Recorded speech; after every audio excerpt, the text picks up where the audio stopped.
Joshua Garcia, finally nagsalita na din tungkol sa tunay na estado ng kanyang buhay pag-ibig.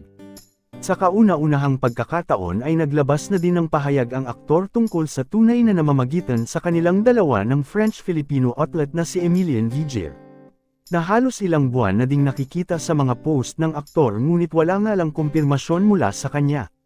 Sa isang panayam ng media kay Joshua para sa kanyang upcoming movie na Fruitcake, ay di mapigil ang matanong ang kanyang love life, na talaga namang marami ang nakaabang kung sino nga ba ang maswerteng babae na bibihag sa puso ng aktor. Para maklaro na lahat and wala nang may tanong ang lahat, baka kasi sabihin nila, dini-deny ko yung babae diba? Hindi ko siya dini-deny, it's just that ako and her decided not to share it to everyone, kasi yung relationship na yan ay kami lang naman yung part dun eh. Ayon pa sa aktor, na isa sa mga mahalagang leksyon na kanyang natutunan sa kanyang mga dating relasyon ay ang discreet approach pagdating sa kanyang buhay pag-ibig.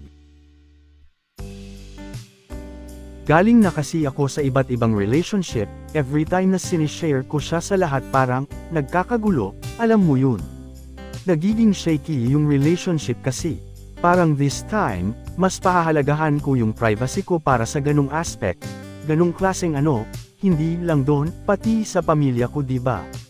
Hanggat maari kasi, sa panahon ngayon, mas okay kung private na lang tayo.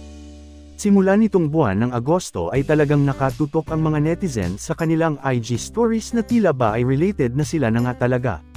Matatanda ang nalink na din dati ang aktor sa beauty vlogger na si Bella Raceles. Ngunit pinabulaanan naman ng aktor na wala siyang karelasyon bagkus siya ay single. Umani naman ito ng iba't ibang nakakatuwang komento sa comment section, narito ang ilan sa kanila.